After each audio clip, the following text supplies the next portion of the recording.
Hello and welcome back team classes channel. My dear student, आज की इस video में हम लोग कॉन्टेक्स्ट, रेफरेंस और एक्सप्लेनेशन लिखने के लिए कुछ ऐसे इंपॉर्टेंट टिप्स जानेंगे जो कि आपके लिए बहुत ज़्यादा इंपॉर्टेंट होगा। ठीक है, अगर आप उस टिप्स को फॉलो करें, उस ट्रिक्स को फॉलो करें, तो आई एम श्योर कि अगर एग्जाम में रेफरेंस, कॉन्टेक्स्ट और एक्सप्लेनेशन लिखने के लिए आएगा तो बहुत ही ईजिली वे में आप उसे लिख सकते हैं।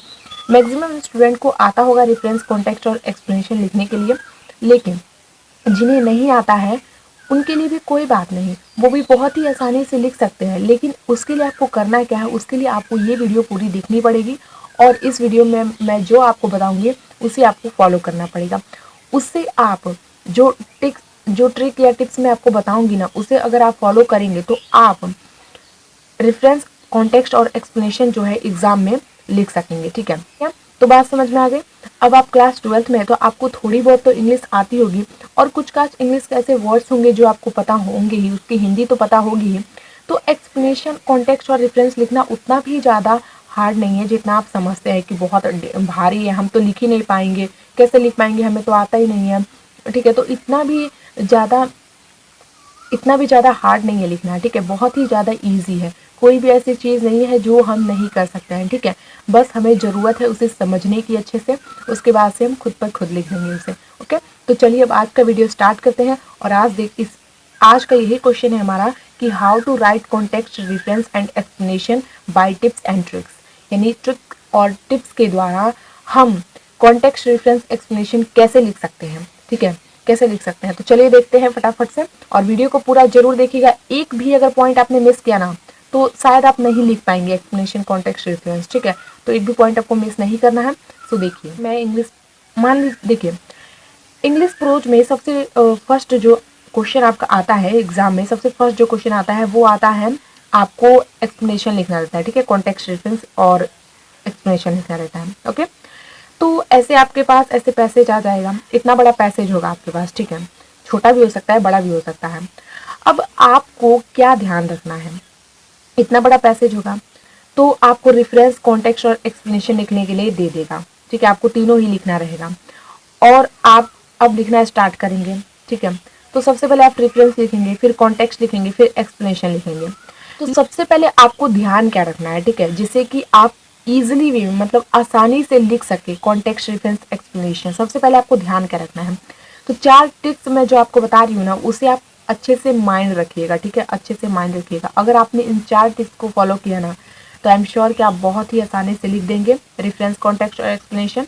ठीक है, ठीक है, सबसे पहले आप पैसेज को देखिए, यहाँ आखिर कह रहा है इस पैसेज में। अब ये तो नहीं है कि आपको थोड़ा सा वर्ड पता नहीं हो, मतलब वर्ड की हिंदी नहीं पता होगी, प्रोसेस मतलब आपको पता नहीं होगा, बिगिन का मतलब नहीं पता है, कि लॉन्ग का, एगो का मतलब नहीं पता। हाँ, कुछ काच ऐसे वर्ड्स होंगे जिनका मतलब आपको नहीं पता होगा, बट कुछ काच ऐसे वर्ड्स भी होंगे ना जिनका मतलब आपको पता होगा। सो आई एम श्योर कि आप पता लगा सकते हैं कि हाँ, ये किस चैप्टर का है, किस लेसन का है। और इंग्लिश में आपको पता है कि इस बार कि इस बार 5 लेसन आपको पढ़ने हैं। पहले 7 लेसन था तो अब 5 लेसन हो गया है। ठीक है, 5 लेसन में से आपको बस इतना ही ना याद रखना है कि किस चैप्टर का है, बस इसको आपको बढ़िया से एक बार पढ़ना है। ठीक है, और देखना है डिटेल में कि आखिर ये किस पार्ट का है, मतलब थोड़ा तो मिल रहा है किसी पार्ट से, याद आ रहा है आपको कुछ कि किस पार्ट का हो सकता है ये। ठीक है, तो सबसे फर्स्ट नंबर ट्रिक यही है कि सबसे पहले आपको पैसेज को ध्यान से देखना है कि आखिर ये किस पार्ट का है। ठीक है, उसके बाद से ट्रिक नंबर जो हमारा सेकंड है वो ये है कि लेसन का नाम, आपको लेसन का नाम पता होना चाहिए। कि जब आप इस पैसेज को देखेंगे तो आपको याद आ जाएगा कि हाँ, ये तो इस लेसन का है। ठीक है, तो आपको लेसन का नाम याद होना चाहिए। ठीक है, उस लेसन का नाम याद होना चाहिए।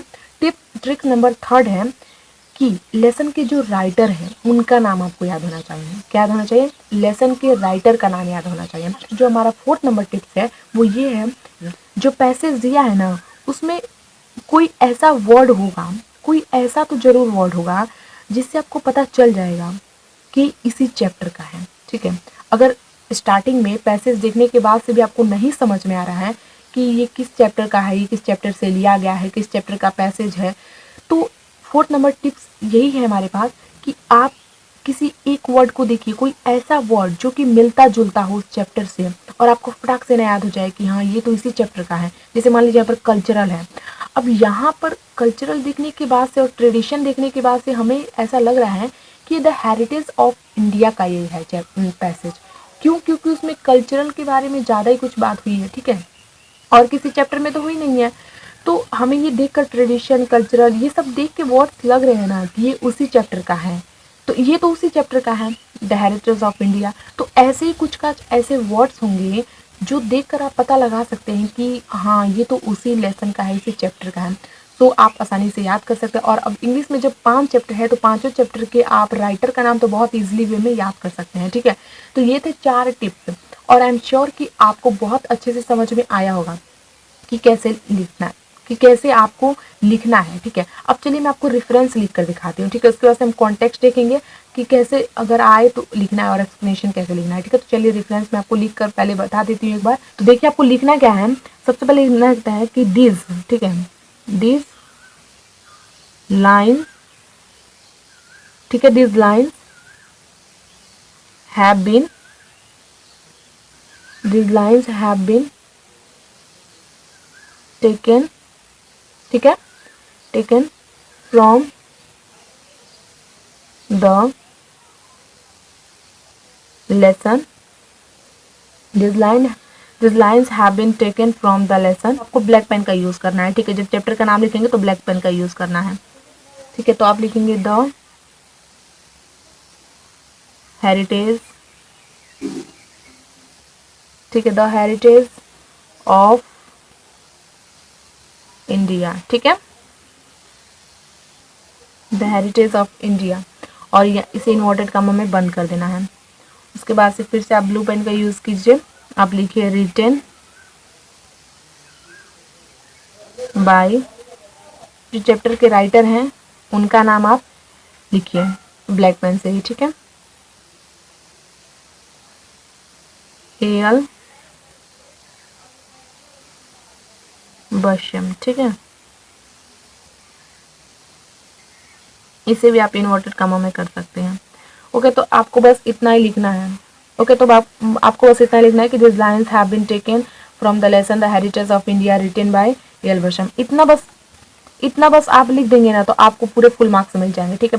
बस आपको इतना लिखना है रेफरेंस में।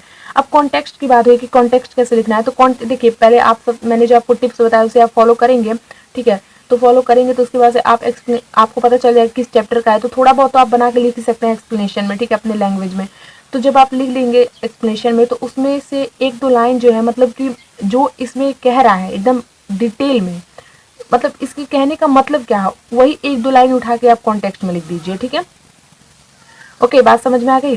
तो आई होप सो कि आपको अच्छे समझ में आया होगा, ठीक है। तो वीडियो पसंद आया हो तो वीडियो को लाइक कर दीजिएगा, और चैनल पर पहली बार आए हैं तो चैनल को सब्सक्राइब करके बेल आइकन को भी प्रेस कर दीजिएगा वीडियो के नोटिफिकेशन के लिए, ठीक है।